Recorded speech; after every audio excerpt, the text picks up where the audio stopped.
Good morning, friends. Hope all is well with you. They say that practice makes perfect. I remember 40 years ago I was cutting a tree down.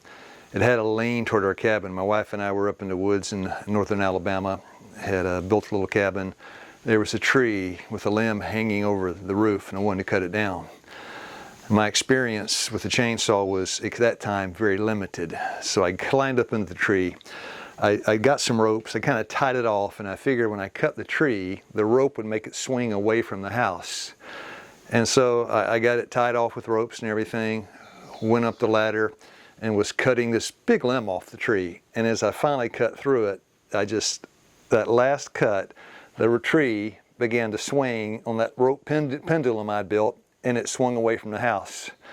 Unfortunately, it hit the ladder I was standing on and knocked it out from under me. And I was about 2 stories in the air, and I fell down to the earth. And the chainsaw, I let go of it, it followed me down.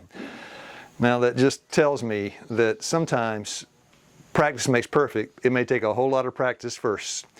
The problem is when you're young, you don't have a lot of practice in living. So this is part 2. Part 1, birthday blues. Part 2, birthday blues, afterthoughts. You know, when you're older, you get more practice in living. And because you have more practice, that means you have more application. When you're young, a lot of the living is theoretical. You have all these great ideas. You know, you're going to go up and live in the wilderness in the North Georgia mountains. We tried that. It didn't work. You're going to get in an RV. You're going to tour the country. You know, it gets old after a short time. So, yeah, application is extremely important. You learn what works and what doesn't work. So somebody that's had an experience, they're not a boring person.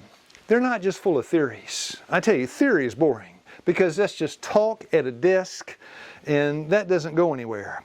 But when you can talk about the experiences you've had in life, Revelation 12:11, they overcame by the blood of the Lamb and the word of their testimony. They have a testimony to bear. And so they're never bored. The good news of the gospel is the Lord does not have an unemployment line. You are never out of work. When I was worked in the hospital quite a few years ago, starting to rain, well, let's hope we don't get too wet. Worked in a hospital quite a few years ago. Had a secretary named Sister Bessie. And that woman was in her 70s. She was an older woman. I'd come out of my office sometime. Back then it was the days of typewriters, not computers. She'd be drooped over her typewriter. I'd say, Sister Bessie, you okay? She, yeah, I'm okay.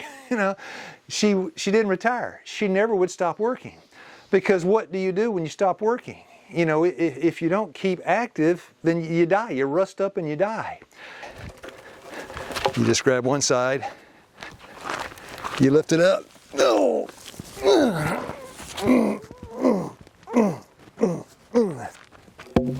Grab the back side.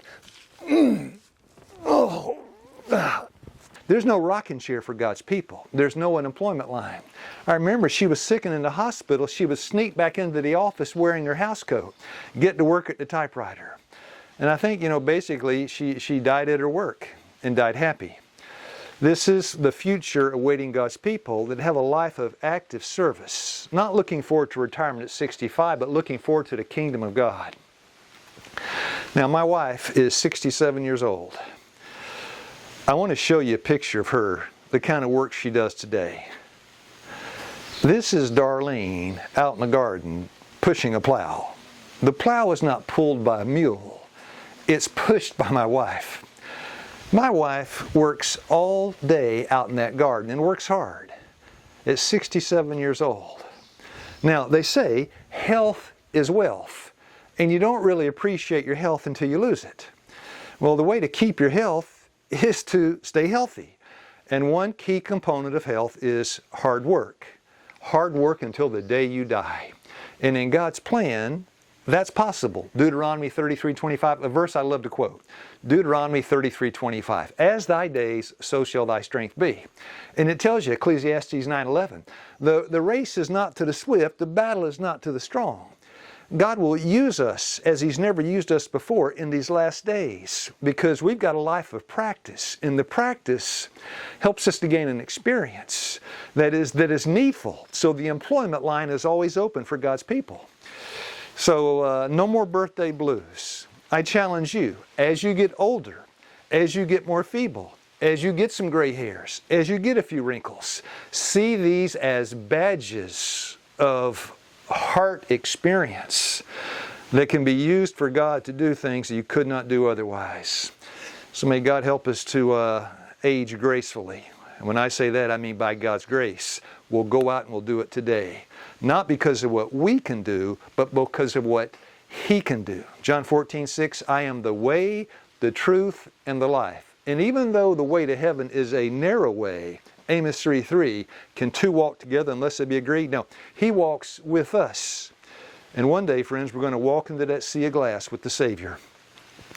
And hopefully, we'll be able to report to our friends in the great reunion in heaven the things that God was able to do with us and for us and through us and to us in our old age.